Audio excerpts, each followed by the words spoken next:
Hello விபோஸ், நம்ம போன காணொலியில் என்ன பார்த்தோம்? இன்டர்நெட்ல ரொம்பவே ஸ்ட்ரேஞ்சாக பரவிக்கிட்டு இருக்க நிறைய மர்மங்கள் இருந்த காணொலிகளை தான் பார்த்தோம். இன்னைக்கு அதனோட தொடர்ச்சியாக தான் இந்த வீடியோ இருக்க போகுது. இந்த காணொலியிலுமே பார்த்தீங்கன்னா ரொம்பவே ஸ்ட்ரேஞ்சா இன்டர்நெட்ல ரொம்பவே வைரலாக பரவப்பட்டு இருக்க நம்மளோட கற்பனைக்கும் அப்பாற்பட்ட சில காணொலிகளை தான் பார்க்க போறோம். ஸோ பயப்படுறவங்க இப்பவே ஸ்கிப் பண்ணிடுங்க. Welcome to horror family.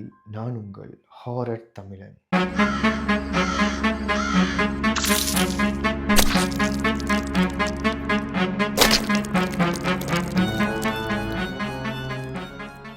இந்த சம்பவம் நடந்ததா சொல்லப்படுறது 2016ல் ஃபெலிக்ஸ்ன்றவர் தன்னோட வீட்டில இருந்து 13 கிலோமீட்டர் தள்ளி இருக்கிற ஒரு அப்பார்ட்மெண்ட்டுக்கு கூட்டி போறாரு. அவருக்கு அங்கிருந்து தான் அவரோட ஆஃபீஸ் பக்கம்ன்றனால இந்த மாதிரி ஒரு இடத்தை தேர்ந்தெடுக்கிறாரு. அந்த அப்பார்ட்மெண்ட்ல இருக்கிற அந்த வீட்டுக்கு போகாதீங்கன்னு நிறைய பேர் சொல்லியும் அவர் கேட்கவே இல்லை. என்னதான் மர்மமான காரணங்கள் இருந்தாலும் அவருக்கு அதுல கொஞ்சம் கூட நம்பிக்கை இல்லாதனால அவர் துணிஞ்சு அந்த வீட்டுக்கு கூடி போறாரு. அவர் கூடி போன அன்னைக்கு நைட்டு நடந்த சம்பவம் தான் இது. அவர் நல்லா தூங்கிக்கிட்டு இருந்த அந்த நடு ராத்திரியில யாரோ ஒரு சின்ன பையன் சிரிக்கிற சத்தம் கேட்குது. இவருக்கு என்னதான் நம்பிக்கை இல்லைனாலும் கொஞ்சம் பயமாக தான் இருந்துட்டு இருந்திருக்கு. ஆனாலும் பயத்தை வெளிக்காட்டிக்காம அவர் அந்த சத்தம் வர திசையை நோக்கி போறாரு. அந்த சத்தம் அந்த வீட்டோட கிச்சன்ல இருந்து தான் வந்துட்டு இருந்திருக்கு. இவர் எந்த ஒரு ஜாமானுமே எடுத்துட்டு வந்து வைக்கல. ஆனாலும் எப்படி இப்படி ஒரு சவுண்ட் வருதுன்னு இவருக்கே புரியல. சரி, எதுக்கும் இதை ரெக்கார்ட் பண்ணிக்கிட்டே போலான்னு கேமராவை ஆன் பண்ணிட்டு போனப்போ இப்படி ஒரு விஷயத்த பாக்குறாரு. நீங்க நல்லா பார்த்தா தெரியும், அங்க ஒரு சின்ன பையன் இருக்க தான் செய்றான்.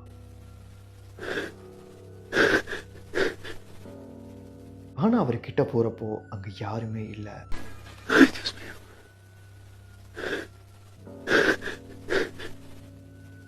இப்படி ஒரு விஷயம் நடந்தும் அவர் கொஞ்ச நாள் அங்க இருந்துட்டு தான் காலி பண்ணி போனதா சொல்லப்படுது.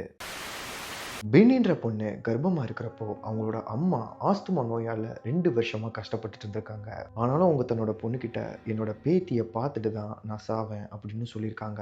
அம்மா, உங்களுக்கு ஒன்றும் ஆகாது, நீங்க பேத்தியோட டெய்லி விளையாடுவீங்க அப்படின்னு அவங்க பொண்ணும் சொல்லிட்டு இருக்காங்க. இப்படி இருக்கிற நிலையில அவங்க அம்மா கொஞ்ச நாளையே இறந்தும் போயிடுறாங்க.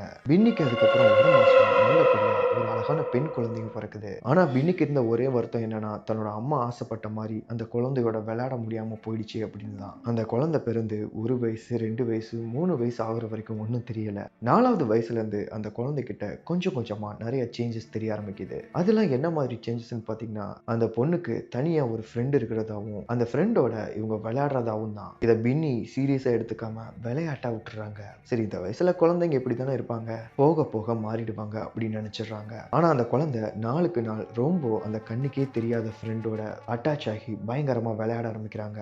எந்த அளவுக்குன்னா நைட்டு தூங்குறப்ப கூட அவங்க கதை சொல்லி தான் இவங்க தூங்குற மாதிரி தன்னைத்தானே நினைச்சுக்கிறாங்க. இப்பதான் பின்னிக்கு கொஞ்சம் கொஞ்சமா புரிய வருது, சரி இது இப்படியே போனா நல்லதுக்கு இல்லை அப்படின்னு. அதனால அந்த சின்ன பொண்ணை கூப்பிட்டு, இங்க பாருமா, உனக்கு அப்படிலாம் எந்த ஃப்ரெண்டும் கிடையாது, உனக்கு வீட்டுக்கு வெளியில தான் நிறைய ஃப்ரெண்ட்ஸ் இருக்காங்க, நீ அவங்களோட விளையாடுன்னு சொல்லியிருக்காங்க.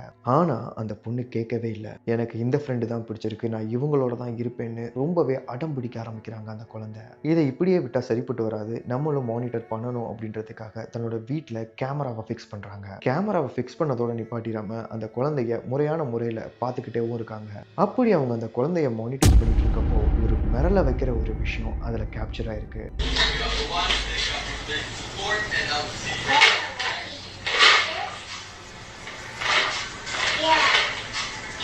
இந்த வீடியோவில் பார்க்குறப்ப நம்மலாம் சின்ன வயசுல எப்படி தனக்குத்தானே பேசிக்கிட்டு எப்படிலாம் விளையாடிட்டு இருப்போம், அந்த மாதிரி தானே இருக்கு. ஆனால் அடுத்து நடந்தது தான் ரொம்பவே மிரள வைக்க போகுது.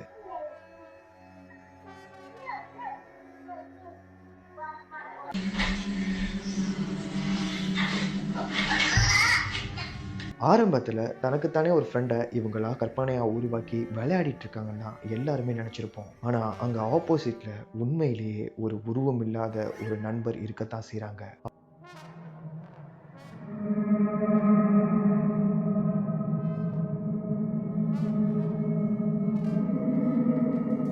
அவங்க அந்த பொண்ணோட விளையாட்டு பொருட்களை பிடிச்சு இழுக்கிறாங்க. இந்த ஃபுட்டேஜை பார்த்தா அந்த குழந்தையோட அம்மா பின்னி மிரண்டே போடுறாங்க. அவங்க பயந்தாலும் இது தன்னோட அம்மாவா தான் இருக்கும்னு நம்புறாங்க. ஏன்னா அவங்க தான் வாக்கு கொடுத்துருக்காங்களே, உன்னோட குழந்தையோட நான் விளையாடிட்டு தான் இறந்து போவேன்னு. இந்த சம்பவம் நடந்தது 2009ல். மெக்சிகோவில் இருக்கிற குவாடலஜாரா அப்படின்ற சிவில் ஹாஸ்பிட்டலில் தான் நடந்ததாக சொல்லப்படுது. அங்கே நள்ளிரவில் அமைதியான பொழுதுல நோயாளிகளோட முனங்கல் சத்தத்திலையும் ஹாஸ்பிட்டல் மானிட்டர்ஸோட பீப் சவுண்டு மட்டும்தான் கேட்டுக்கிட்டு இருந்த அந்த டைம்ல இப்படி ஒரு சம்பவம் நடந்திருக்கு. அங்க ரெண்டு நர்ஸ் மட்டும்தான் இருந்திருக்காங்க. அவங்களுக்கு போர் அடிச்சனால அங்க இருக்கிற ஃபீமேல் நர்ஸ் அவங்களோட கலாச்சார பாடல் ஏதோ ஒன்னா பாடிக்கிட்டு இருந்திருக்காங்க. அழகா பாடுறாங்களே, இதை கேப்சர் பண்ணலாம் அப்படின்னு அந்த மேல் நர்ஸும் தன்னோட போனால வீடியோ எடுத்துட்டு இருந்திருக்காரு. அப்போ அவங்க யாருமே கொஞ்சம் கூட எதிர்பாராத நிலையில தான் இந்த மாதிரி ஒரு விஷயம் நடக்குது. அவங்க நல்லா பேசி சிரிச்சுக்கிட்டு இருந்த அந்த நேரத்துல பாத்தீங்கன்னா அவங்களுக்கு பின்னாடி ஒரு உருவம் கிராஸ் ஆகி போகும். இதை அங்க இருக்கிற மேல் நர்ஸ் மட்டும் தான் பாக்குறாரு.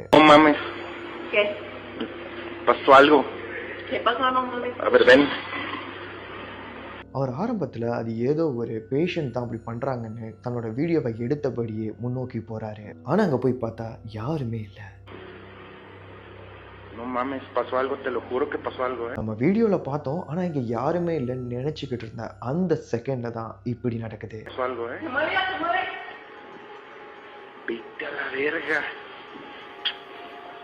அங்க இருக்கிற டேபிள்லாம் ஆட்டோமேட்டிக்கா நகர ஆரம்பிக்குது. இதை பார்த்து அந்த ஃபீமேல் நர்ஸ் மிரண்டு ஓடிடுறாங்க.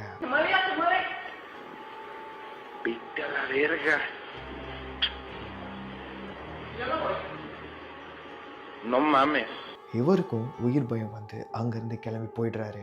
இது அந்த டைம்ல மெக்சிகோல ரொம்பவே பிரபலமா பயங்கரமா பேசப்பட்டுட்டு இருந்திருக்கு. இன்ன வரைக்கும் அந்த உருவம் யாரு என்ன அப்படின்னு ஒரு புரியாத புதிரா தான் இருக்கு.